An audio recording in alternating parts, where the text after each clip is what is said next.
Fala pessoal, tudo na paz? Irmão Alex aqui para dar continuidade nos estudos bíblicos, que o Eterno possa estar nos abençoando poderosamente. Pessoal, nós estamos lendo a carta aos Filipenses. Hoje nós vamos ler o capítulo 3. Eu sempre oriento os irmãos, quando estiver lendo, ler de forma linear, porque quando foi escrito era uma carta, né, e não tinha essas divisões. Nós vamos utilizar essas divisões para que não venha ficar muito longo, beleza? O vídeo ou o áudio. Então vamos lá. Capítulo 3. Se por acaso você não recebe as mensagens e queira receber, manda um oi para o 61 99119 2421, irmão Alex. Beleza? Vamos lá então. No mais, meus irmãos, alegrai-vos no Senhor. Não me custa nada escrever-vos as mesmas coisas, e a vós isto dá mais segurança. Então você vê que o autor, ele não é a primeira vez que ele está dando essas orientações ali para os irmãos em Filipenses. Nós já leu no início, parece que essa comunidade foi a primeira comunidade que ele pregou, né? É a primeira, então ele tinha uma ligação bem forte com essa comunidade, com esse pessoal aqui que morava em Filipenses. Olha, essas orientações é importantíssimo, pessoal, porque essa carta ela foi escrita aproximadamente mais de 2000 anos atrás, né? Mais ou menos, né? E olha a orientação que ele passa. Incrível que pareça, tem pessoas nos dias atuais que se enquadram nessas orientações, né? Preste atenção. Cuidado com esses cães. Cuidado com esses charlatões. Cuidado com esses mutilados.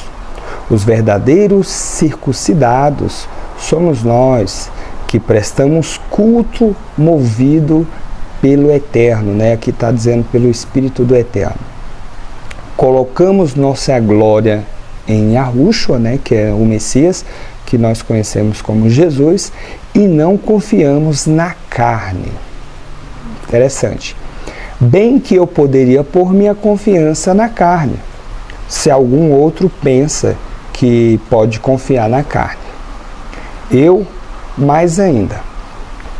E agora, o autor ele vai falar um pouco sobre a sua história. Ele fala, fui circuncidado no 8º dia, que a circuncisão, todo o hebreu, né, todo israelita ali, de Israel, ele era circuncidado ao 8º dia. O próprio Messias foi circuncidado ao 8º dia.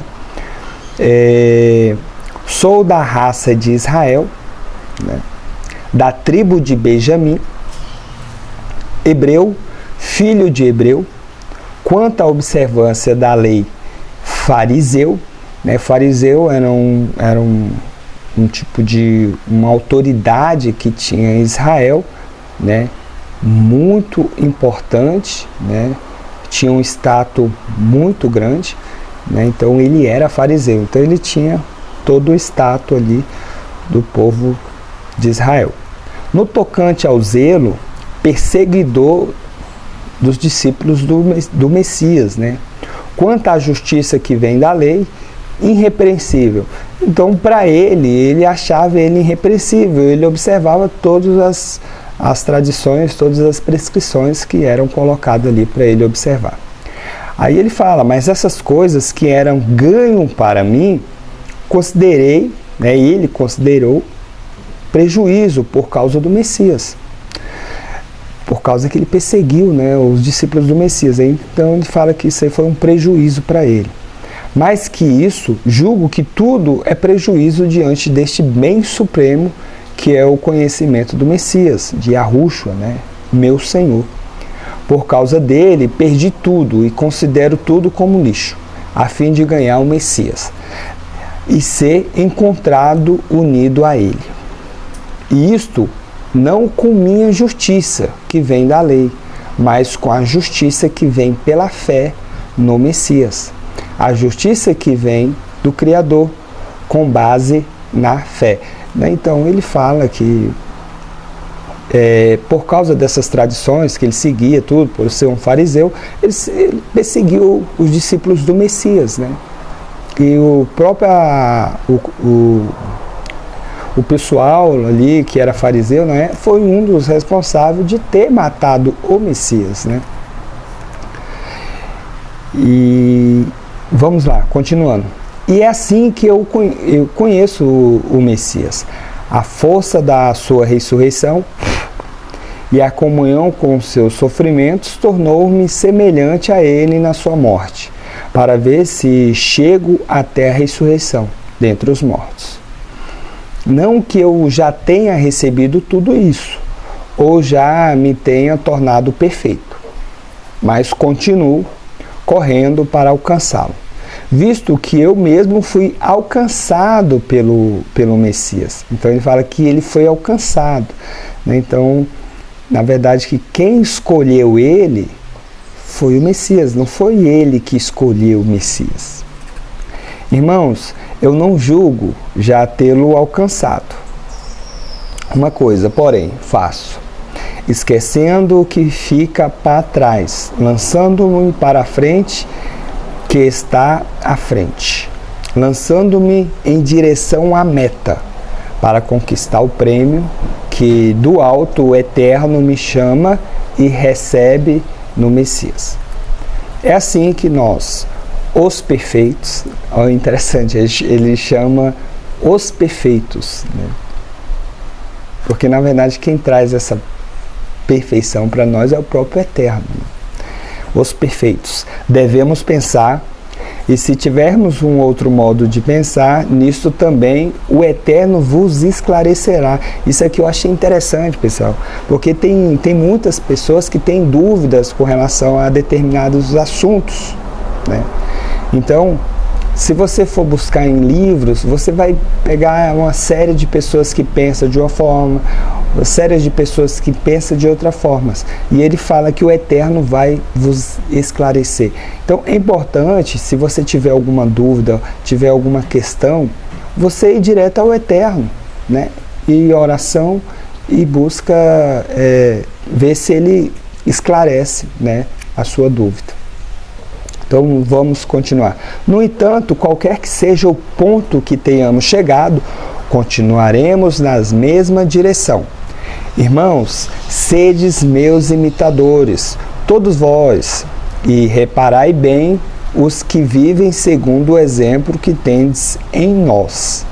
Já vos disse muitas vezes, e agora o repito, chorando.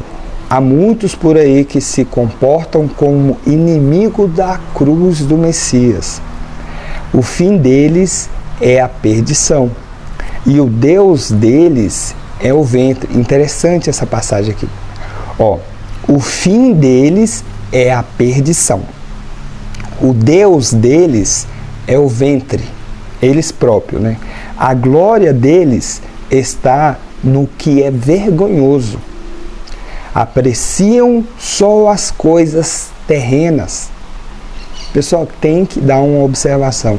Existe hoje, no século XXI, aqui no Brasil não, no mundo, existe uma doutrina conhecida como teologia da prosperidade, né, que está enraizada dentro do protestantismo e também entrou até mesmo dentro do catolicismo. E ensina muito sobre coisas terrenas. Isso é um problema, pessoal, né? Eles pegam principalmente a literatura hebraica, que nós conhecemos como Antigo Testamento, para poder estar trazendo promessas enganosas para as pessoas, né?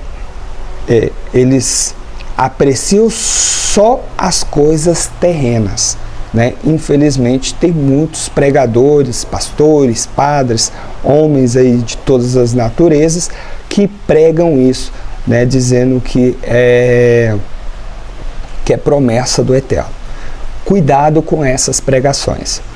Vamos continuar. Nós, ao contrário, somos cidadãos do céu, De lá aguardamos como Salvador, que é o nosso Messias, ele transformará o nosso corpo, humilhando-se, tornando-se semelhante a seu corpo glorioso, graças ao poder que o torna capaz também de sujeitar a si todas as coisas. Então, terminamos o capítulo 3, então ele fala que nós temos que buscar as coisas do alto, ele fala que nós somos cidadãos do céu. Então, para você ver que é totalmente diferente essas pregações que existem, principalmente nos dias atuais, somente com relação à prosperidade, somente visão terrena. Beleza, pessoal? Então tá aí. Tá vendo como essas cartas elas são extremamente importantes para você ver se a direção que você está seguindo, o caminho que você está seguindo, está de acordo, né, com o que os irmãos ensinavam lá no início. Beleza? Fique na paz e um abraço do irmão Alex.